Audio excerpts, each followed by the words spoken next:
So look at Anthony Ryder from South Lyon, Michigan, recently selected as the Lions 2020 Fan of the Year. He has a passion about sports broadcasting. With the 112th selection in the 2021 NFL Draft, the Detroit Lions select Amon-Ra St. Brown, wide receiver, USC. One pride, baby! Yeah!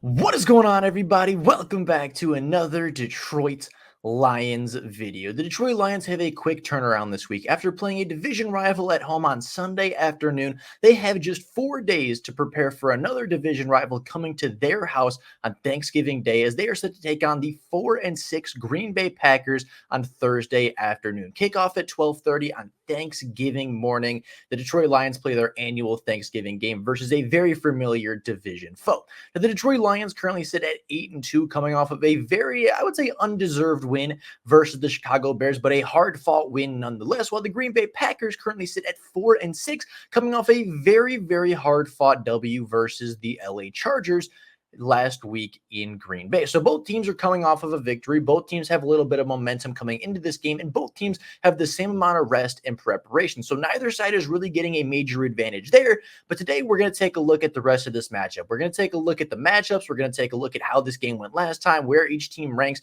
at different aspects of the game, and how this game should look on Thursday afternoon in Ford Field. So let's start off by taking a look at the statistics. The Detroit Lions continue to rank among the league's elite offenses. They rank as the 4th best passing offense in the NFL. They rank as the 5th best rushing offense in the NFL, actually falling a spot from last week. And they rank as the 6th best scoring offense, jumping up 2 spots from a week ago at this time. Their offense has been prolific and elite the entire season. Amon-Ra St. Brown is really good. Jameson Williams is coming along. Jared Goff, despite the very uncharacteristic day last Sunday, has been an elite quarterback so far this year. Again, take out that one game and he's one of the better quarterbacks in the NFL. The offensive line has been elite. Sam Laporte has been really good. The running back combination of David Montgomery and Jahmyr Gibbs has been one of the best duos in the NFL, and that leads to you having a top 5 offense across the entire league. Their defense, however, has been very hit or miss. The Detroit Lions rank as the 16th passing defense in the NFL, the 5th best rushing defense in the NFL. Again, falling a couple spots from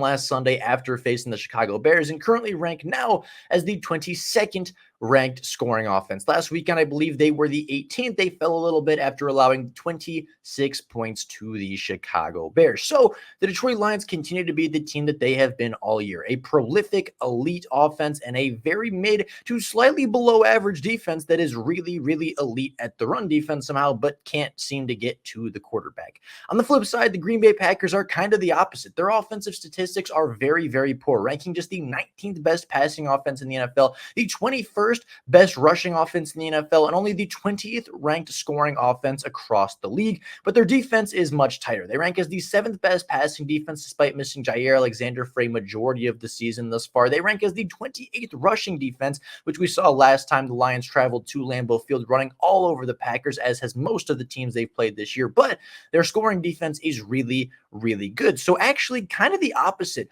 of the Chicago Bears on defense, right? Last week against Chicago, they had an elite run defense, but not a very good secondary and not a very good scoring defense. This week, the Green Bay Packers have an elite scoring defense, a great passing defense, but they give up a lot of yards on the ground, and that's really been the downfall of their defense. Both teams, both Chicago and Green Bay, are not very good or prolific on offense, but they have had some games in the past that have been pretty good, and they've been able to put up points at times this season, just very inconsistently and very hit or miss. Taking a look at some of the matchups.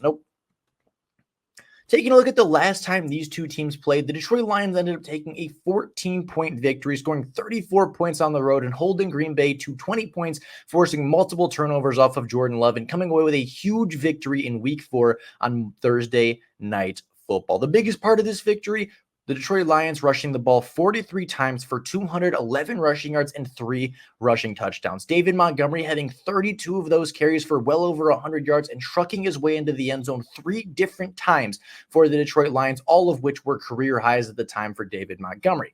If the Lions want to win this game, they are going to have to do that again, and they're going to have to find a way to run the ball. They've done very well at it all season. They're one of the best rushing offenses in the NFL versus one of the worst rushing defenses of Green Bay. If they can replicate what they did in week 4, they should have a very clear path to victory, but we'll talk about that in a little bit. Taking a look at some of the matchups in this game, I think the Detroit Lions outclassed the Green Bay Packers in just about every single category. They are a more complete team. They have the better quarterback. Their offensive line outmatches the Green Bay defensive line. Their wide receivers outmatch the Green Bay defensive backs, and they did in week 4. And after trading away Rasul Douglas, I think that the gap is even wider than last time.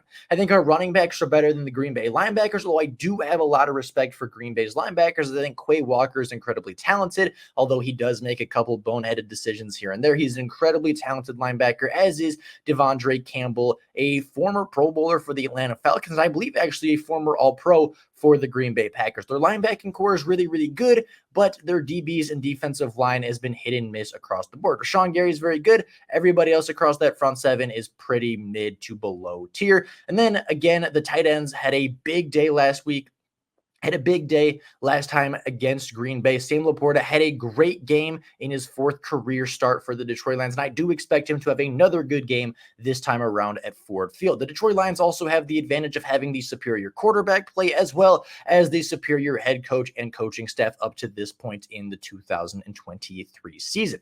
Moving into the other side of the ball, I do think the Detroit Lions defensive line should be able to impact the Green Bay offensive line. Green Bay's offensive line hasn't been very good this year, although Jordan Love has been really good at extending plays and getting the football out when he needs to. The last time the Lions played the Green Bay Packers, they were able to pressure Love quite a bit. They were able to tip some passes on the defensive line. They were able to get to Jordan Love and sack the quarterback a couple of times, and they were able to actually impact the game, unlike some of the other contests we've seen this year. I think the Detroit Lions defensive backs match up pretty well versus Green Bay's wide receivers. They didn't hurt us too much last time other than a couple of big plays here and there. There's, of course, the big play at the end of the 3rd quarter that should not have counted to Jaden Reed, and there was a couple other minor plays here and there. But for the most part, outside of 2 or 3 big passes, the Detroit Lions defensive backs won the battle for the entirety of the contest. The Detroit Lions linebackers have been great all season, and Green Bay's running backs have been pretty bad. Aaron Jones has actually returned to play and looked pretty good, but A.J. Dillon still looks like one of the most inefficient running backs across the league. Aaron Jones is getting back and getting better, but still really hasn't broken out this year other than the first week against the Chicago Bears.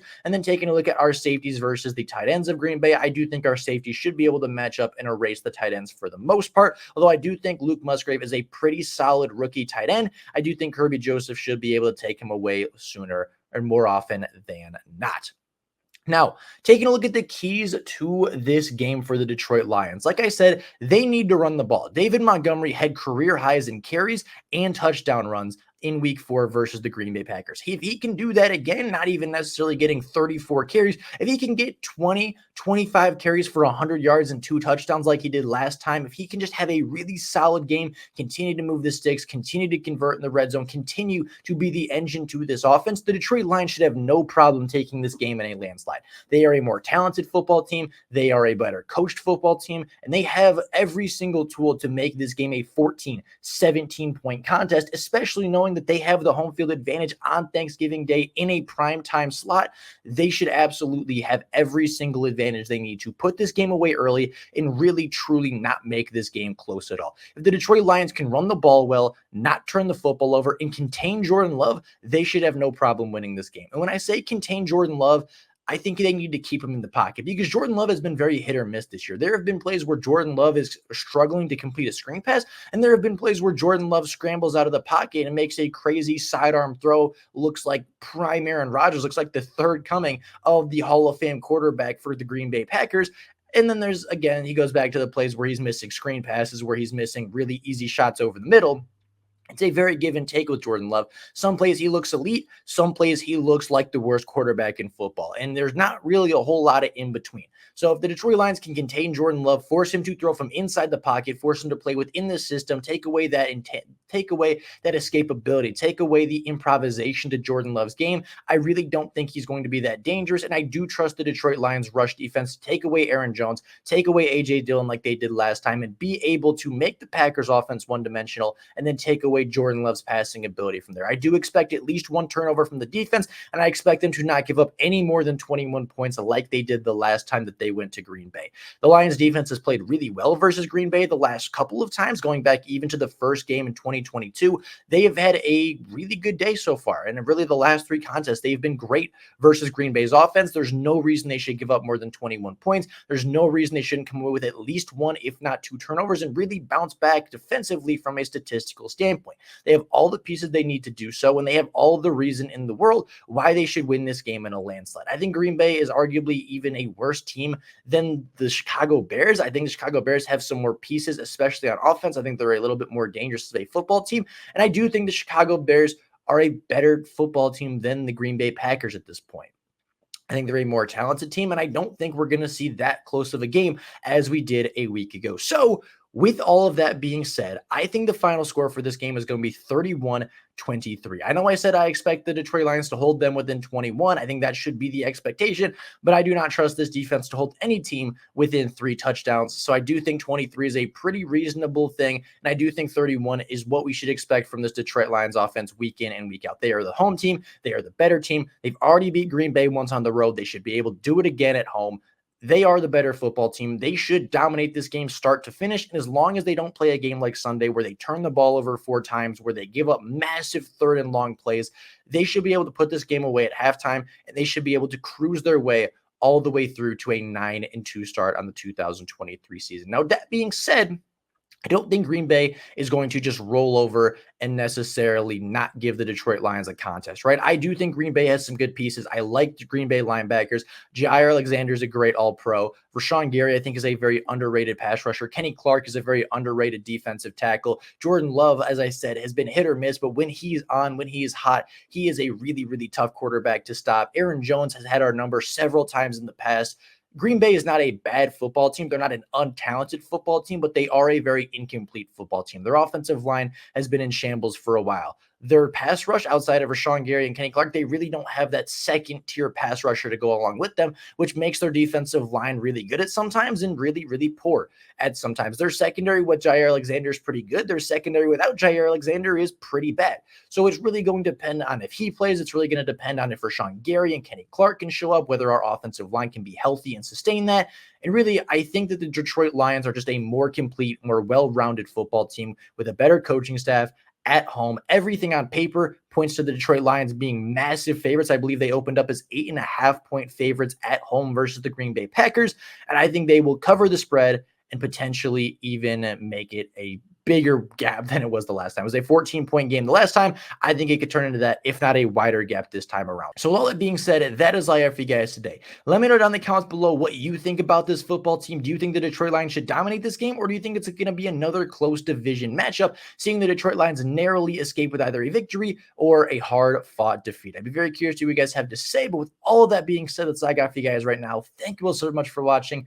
Until next time, and as always, go Lions.